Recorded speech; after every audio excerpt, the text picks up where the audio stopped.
देवबंद में जमीयतुल उलमा हिंद के 2 रोज़ा इजलास का आज दूसरा दिन है। इस अहम इजलास का मकसद ज्ञानव्यापी मस्जिद तनाज़ा, मथुरा ईदगाह तनाज़ा, कुतुब मीनार तनाज़ा, यकसा सिविल कोड समेत मुसलमानों को दरपेश दीगर मसाइल से मुताल्लिक मुस्तकबिल का लाएअमल तैयार करना है।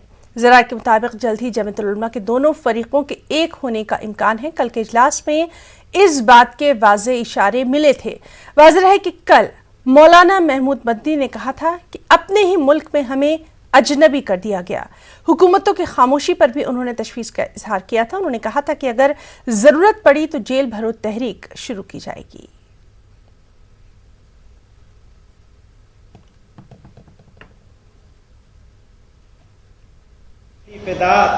उसके बाद है दोस्तों आराम ही आराम है। अपनी ही बस्ती में हमसे अपनी ही बस्ती के लोग, अपनी ही बस्ती, आज तो ऐसी हालत हो गई है, अपनी ही बस्ती में हमसे अपनी ही बस्ती के लोग पूछते हैं कौन सी बस्ती के हो, क्या नाम है, अजनबी बना दिया। मुल्क का तसव्वुर, बात एकता और अखंडता की बात करते हैं, देश के अखंड भारत बनाने की बात करते हैं, और मुल्क के मुसलमानों का रास्ता चलना दुश्वार कर दिया। वो कौन सी अखंडता, किस अखंड भारत की बात कर रहे हैं? इसीलिए मैं उनको दोस्तों से कहता हूं, आप मुल्क के साथ दुश्मनी कर रहे हैं, प्लीज वापस पलट के देखिए आप क्या खो रहे हैं और क्या पा रहे हैं। इम्तिहान हमारे सब्र का है, यह हमारी ताकत है। सब्र कमजोरी की अलामत नहीं है। जरूरत पड़ेगी तो दार और रस्म को आबाद करेंगे इंशाअल्लाह, और ये किसी और के रिसालत माब सल्लल्लाहु अलैहि वसल्लम की शान में गुस्ताखी का मामला तूल पकड़ता जा रहा है। बीजेपी के कौमी तर्जुमान नूपुर शर्मा के खिलाफ जनूबी मुंबई के पैधोनी में केस दर्ज किया गया है। वाज़ेह है कि रज़ा अकेडमी ने मुंबई पुलिस कमिश्नर को एक मकतूब लिखा था जिसमें FIR दर्ज करके गिरफ्तारी का मुतालबा किया गया था। रज़ा अकेडमी, मुस्लिम पर्सनल बोर्ड, कारवाने अमनो इंसाफ, टीपू सुल्तान पार्टी, कांग्रेस और दीगर सियासी और मिली तंजीमों के अरकान ने हुकूमत हिंद से मुतालबा किया है कि नूपुर शर्मा पर FIR दर्ज करके कार्रवाई की जाए। और आइए अब सीधे लिए चलते हैं आपको मन की बात में। नमस्कार। आज फिर एक बार मन की बात के माध्यम से आप सभी कोटि कोटि मेरे परिवारजनों से मिलने का अवसर मिला है। मन की बात में आप सबका स्वागत है। कुछ दिन पहले देश ने एक ऐसी उपलब्धि हासिल की है जो हम सभी को प्रेरणा देती है। भारत के सामर्थ्य के प्रति एक नया विश्वास जगाती है। आप लोग क्रिकेट के मैदान पर टीम इंडिया के किसी बैट्समैन की सेंचुरी सुनकर खुश होते होंगे, लेकिन भारत ने एक और मैदान में सेंचुरी लगाई है और वो बहुत विशेष है। इस महीने 5 तारीख को देश में यूनिकॉर्न की संख्या 100 के आंकड़े तक पहुंच गई है। और आपको तो पता ही है, एक यूनिकॉर्न यानी कम से कम 7,500 करोड़ रुपए का स्टार्टअप। इन यूनिकॉर्न्स का कुल वैल्यूएशन $330 बिलियन यानी 25 लाख करोड़ रुपयों से भी ज्यादा है। निश्चित रूप से ये बात हर भारतीय के लिए गर्व करने वाली बात है। आपको यह जानकर भी हैरानी होगी कि हमारे कुल यूनिकॉर्न में से 44 पिछले साल बने थे। इतना ही नहीं, इस वर्ष के 3-4 महीने में ही 14 और नए यूनिकॉर्न बन गए। इसका मतलब यह हुआ कि ग्लोबल पैंडेमिक के इस दौर में भी हमारे स्टार्टअप्स वेल्थ और वैल्यू क्रिएट करते रहे। इंडियन यूनिकॉर्न्स का average annual growth rate USA, UK और अन्य कई देशों से भी ज्यादा है। एनालिस्ट का तो ये भी कहना है कि आने वाले वर्षों में इस संख्या में तेज उछाल देखने को मिलेगी। एक अच्छी बात ये भी है कि हमारे यूनिकॉर्न्स डाइवर्सिफाइंग है। ये e commerce, fintech, edtech, biotech जैसे कई क्षेत्रों में काम कर रहे हैं। एक और बात जिसे मैं ज्यादा अहम मानता हूं वो ये है कि स्टार्टअप्स की दुनिया न्यू इंडिया की स्पिरिट को रिफ्लेक्ट कर रही है। आज भारत का स्टार्टअप इकोसिस्टम सिर्फ बड़े शहरों तक ही सीमित नहीं है। छोटे छोटे शहरों और कस्बों से भी एंटरप्रेन्योर सामने आ रहे हैं। इससे पता चलता है कि भारत में जिसके पास इनोवेटिव आइडिया है वो वेल्थ क्रिएट कर सकता है।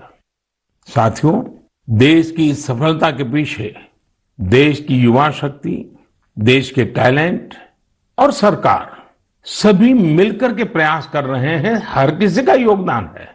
लेकिन इसमें एक और बात महत्वपूर्ण है, वो है स्टार्टअप वर्ल्ड में राइट मेंटरिंग, यानी सही मार्गदर्शन। एक अच्छा मेंटर स्टार्टअप को नई ऊंचाइयों तक ले जा सकता है। वह फाउंडर्स को राइट डिसीजन के लिए हर तरह से गाइड कर सकता है।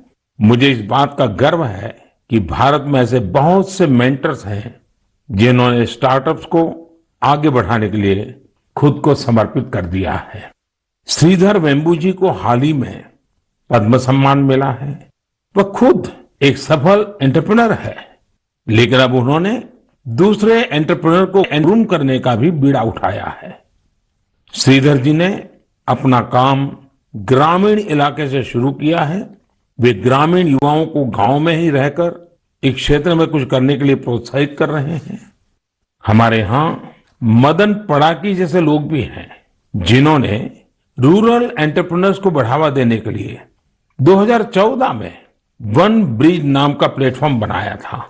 आज वन ब्रिज दक्षिण और पूर्वी भारत के 75 से अधिक जिलों में मौजूद है। इससे जुड़े 9000 से अधिक रूरल एंटरप्रेन्योर्स ग्रामीण उपभोक्ताओं को अपनी सेवाएं उपलब्ध करा रहे हैं। मीरा शेनॉय जी भी ऐसी ही एक मिसाल है। वो रूरल, ट्राइबल और डिसेबल यूथ के लिए मार्केट लिंक स्किल ट्रेनिंग के क्षेत्र में उल्लेखनीय कार्य कर रही है। मैंने यहां तो कुछ ही नाम लिए हैं, लेकिन आज हमारे बीच मेंटर्स की कमी नहीं है। हमारे लिए यह बहुत प्रसन्नता की बात है कि स्टार्टअप्स के लिए आज देश में एक पूरा सपोर्ट सिस्टम तैयार हो रहा है। मुझे विश्वास है कि आने वाले समय में हमें भारत के स्टार्टअप वर्ल्ड के प्रगति की नई उड़ान देखने को मिलेगी। साथियों, कुछ दिनों पहले मुझे एक ऐसी इंटरेस्टिंग और अट्रैक्टिव चीज मिली जिसमें देशवासियों की क्रिएटिविटी और उनके आर्टिस्टिक टैलेंट का रंग भरा है। एक उपहार है जिसे तमिलनाडु के तंजावुर के एक सेल्फ हेल्प ग्रुप ने मुझे भेजा है। इस उपहार में भारतीयता की सुगंध है और मातृशक्ति के आशीर्वाद। मुझ पर उनके स्नेह की भी झलक है। यह एक स्पेशल तंजावुर डॉल है जिसे जीआई टैग भी मिला हुआ है। मैं तंजावुर सेल्फ हेल्प ग्रुप को विशेष धन्यवाद देता हूं कि उन्होंने मुझे स्थानीय संस्कृति में रचे बसे इस उपहार को भेजा। वैसे साथियों, ये तंजावुर डॉल जितनी खूबसूरत होती है उतनी ही खूबसूरती से ये महिला सशक्तिकरण की नई गाथा भी लिख रही है। तंजावुर में महिलाओं के सेल्फ हेल्प ग्रुप्स के स्टोर और कियोस्क भी खुल रहे हैं। इसकी वजह से कितने ही गरीब परिवारों की जिंदगी बदल गई है। ऐसे कियोस्क और स्टोर्स की सहायता से महिलाएं अब अपने प्रोडक्ट ग्राहकों को सीधे बेच पा रही हैं। इस पहल को तारगईगल कई विनयी पोरुत्कल विरप्पनई अंगाड़ी नाम दिया गया है। खास बात यह है कि इस पहल से 22 सेल्फ हेल्प ग्रुप जुड़े हुए हैं। आपको ये भी जानकर अच्छा लगेगा कि महिला सेल्फ हेल्प ग्रुप्स महिला स्वयं सहायता समूह के ये स्टोर तंजावुर में बहुत ही प्राइम लोकेशन पर खुले हैं। इनकी देखरेख की पूरी जिम्मेदारी भी महिलाएं उठा रही हैं। ये महिला self help group Thanjavur doll और ब्रोंज लैंप जैसे जीआई प्रोडक्ट के अलावा खिलौने, मेट और आर्टिफिशियल ज्वेलरी भी बनाते हैं। ऐसे स्टोर की वजह से जीआई प्रोडक्ट्स के साथ साथ हैंडीक्राफ्ट के प्रोडक्ट की बिक्री में भी काफी तेजी देखने को मिली है। इस मुहिम की वजह से न केवल कारीगरों को बढ़ावा मिला है, बल्कि महिलाओं की आमदनी बढ़ने से उनका सशक्तिकरण भी हो रहा है। मेरा मन की बात के श्रोताओं से भी एक आग्रह है, आप अपने क्षेत्रों में ये पता लगाएं कि कौन से महिला सेल्फ हेल्प ग्रुप काम कर रहे हैं। उनके प्रोडक्ट्स के बारे में भी आप जानकारी जुटाएं और ज्यादा से ज्यादा इन उत्पादों को उपयोग में लाएं। ऐसा करके आप सेल्फ हेल्प ग्रुप की आय बढ़ाने में तो मदद करेंगे ही, आत्मनिर्भर भारत अभियान को भी गति देंगे।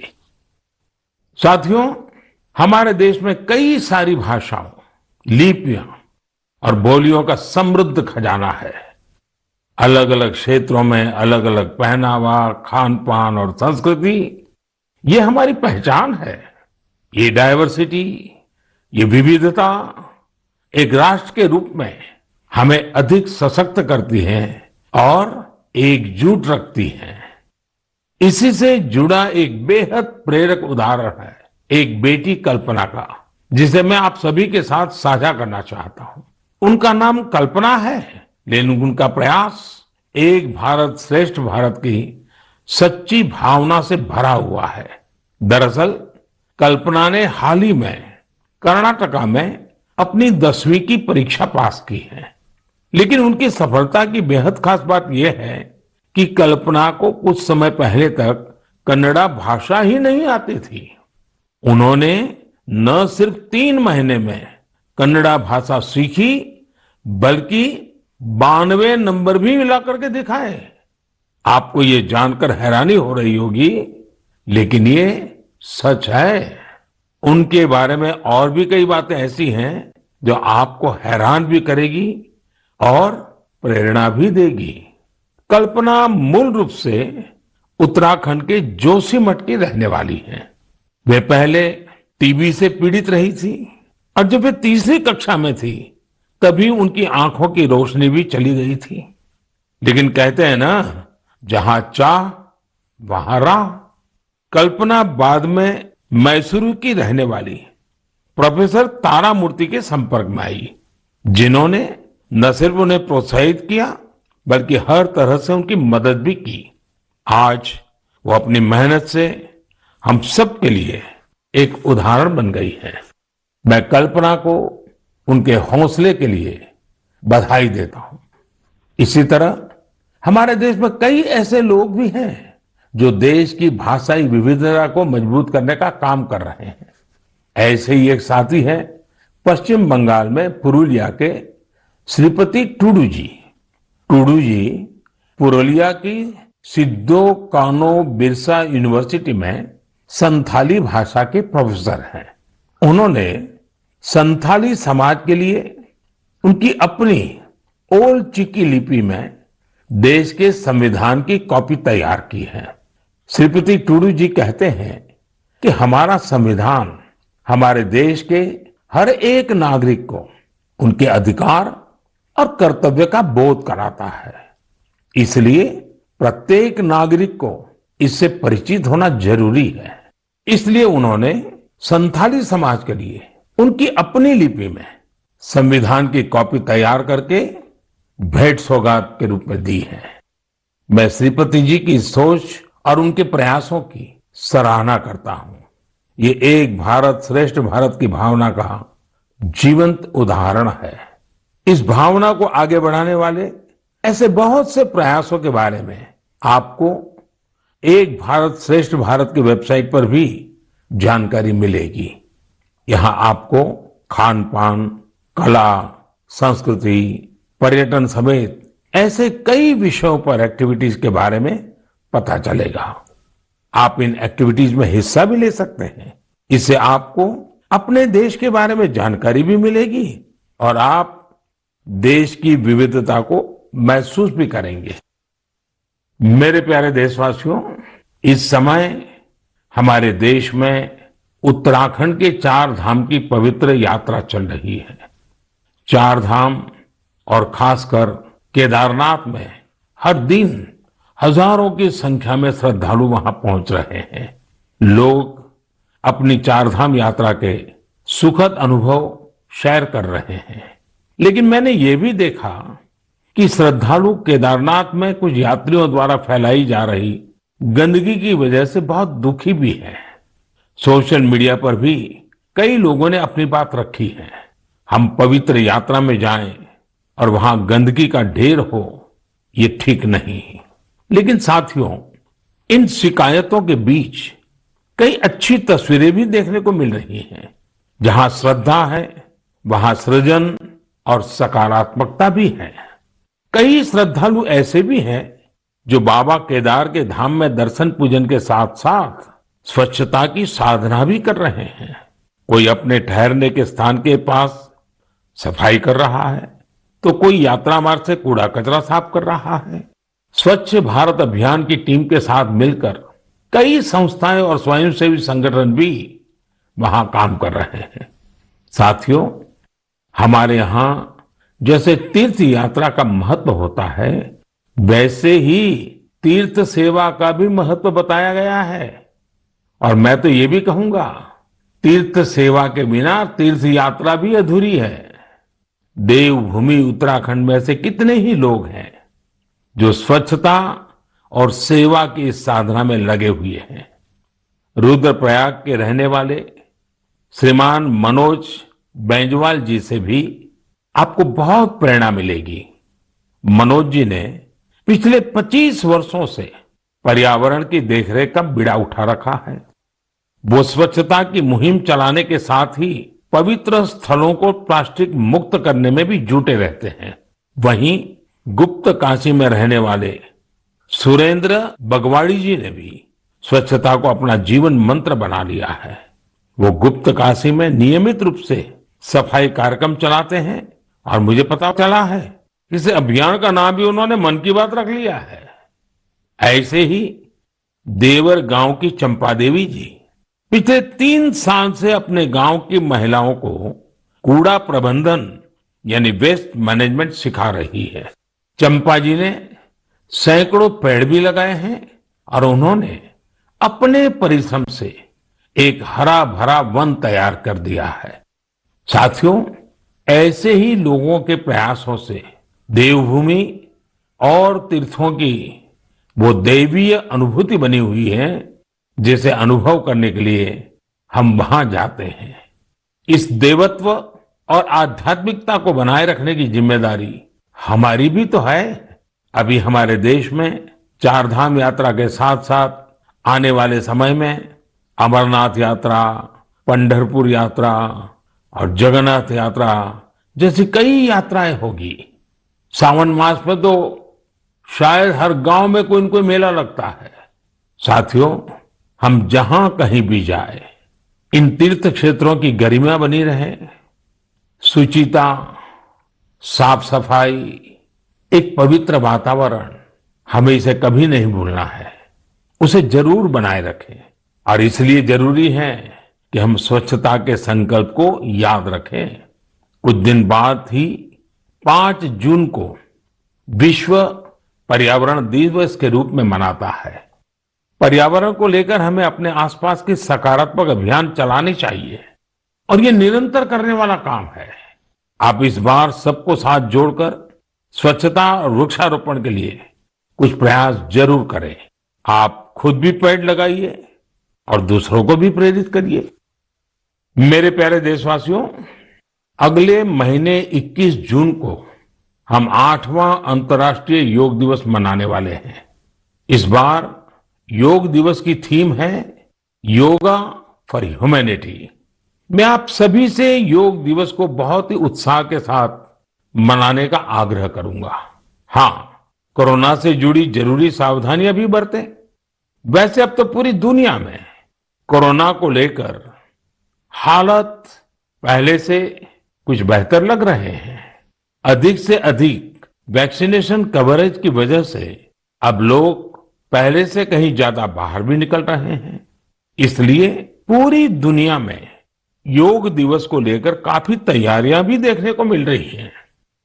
कोरोना महामारी ने हम सभी को ये एहसास भी कराया है कि हमारे जीवन में स्वास्थ्य का कितना अधिक महत्व है और योग इसमें कितना बड़ा माध्यम है। लोग ये महसूस कर रहे हैं कि योग से फिजिकल, स्पिरिचुअल और इंटेलेक्चुअल वेलबीइंग को भी कितना बढ़ावा मिलता है। विश्व के टॉप बिजनेस पर्सन से लेकर फिल्म और स्पोर्ट्स पर्सनालिटीज तक, स्टूडेंट से लेकर सामान्य मानवी तक, सभी योग को अपने जीवन का अभिन्न अंग बना रहे हैं।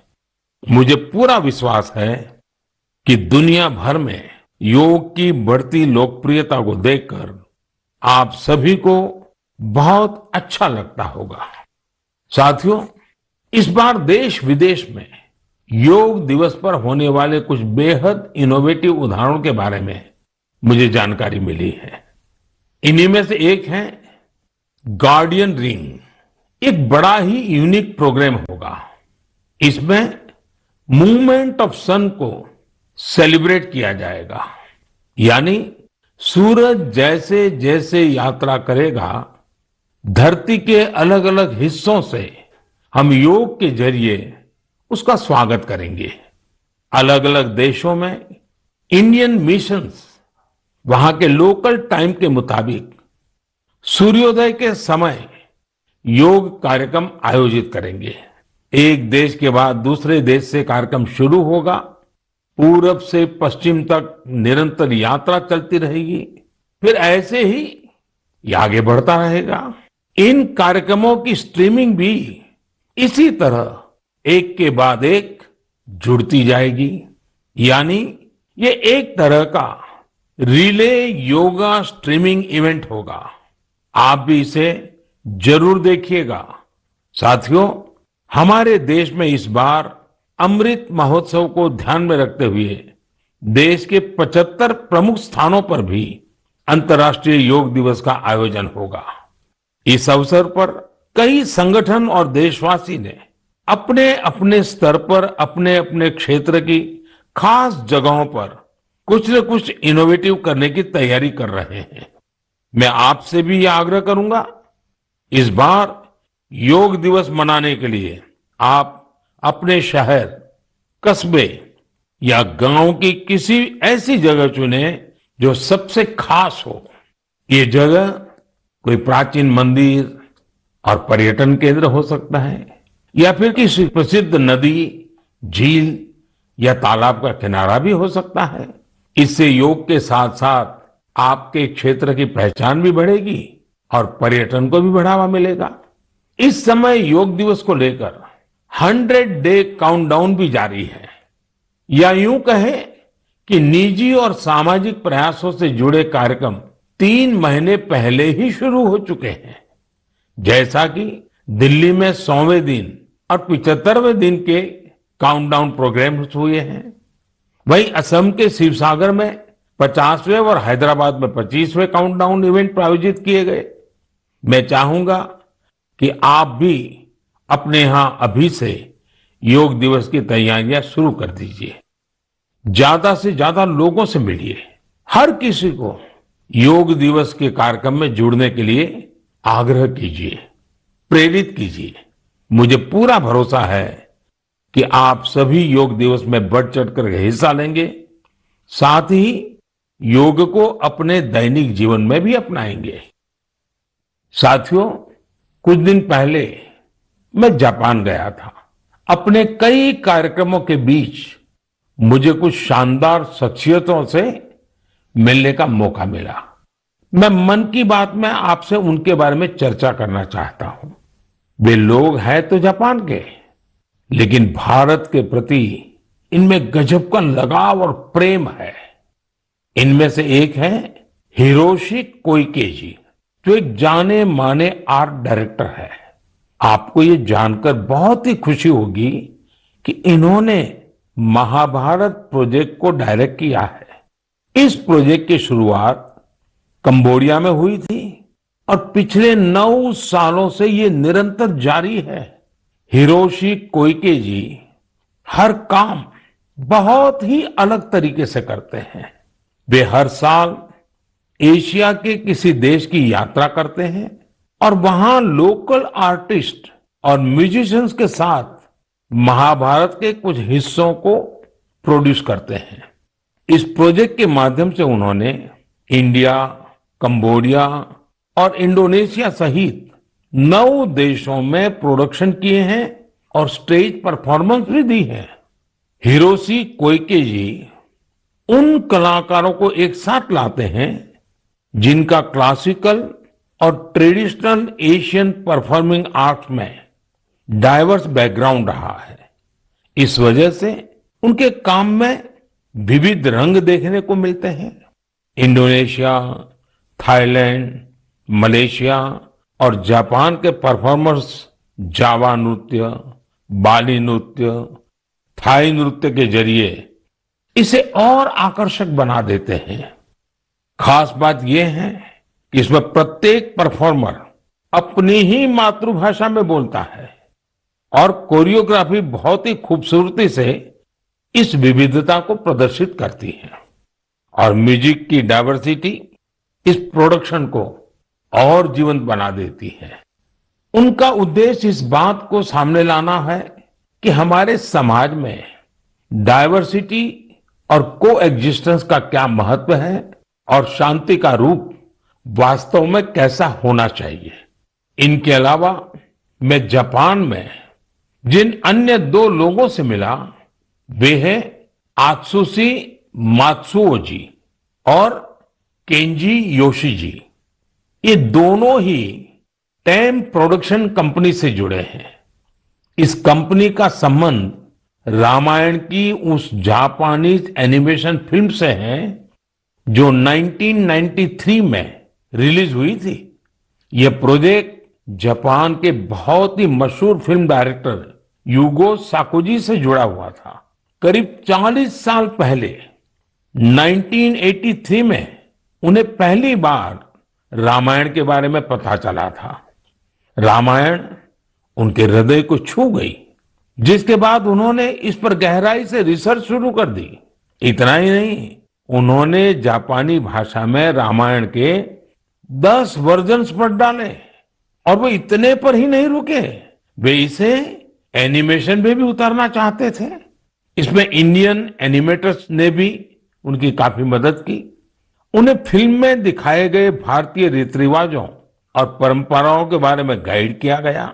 उन्हें बताया गया कि भारत में लोग धोती कैसे पहनते हैं, साड़ी कैसे पहनते हैं, बाल कैसे बनाते हैं, बच्चे परिवार के अंदर एक दूसरे का मान सम्मान कैसे करते हैं, आशीर्वाद की परंपरा क्या होती है, प्रातः उठ करके अपने घर के जो सीनियर है उनको प्रणाम करना, उनके आशीर्वाद लेना, ये सारी बातें अब 30 सालों के बाद यह एनिमेशन फिल्म फिर से 4K में रीमास्टर की जा रही है।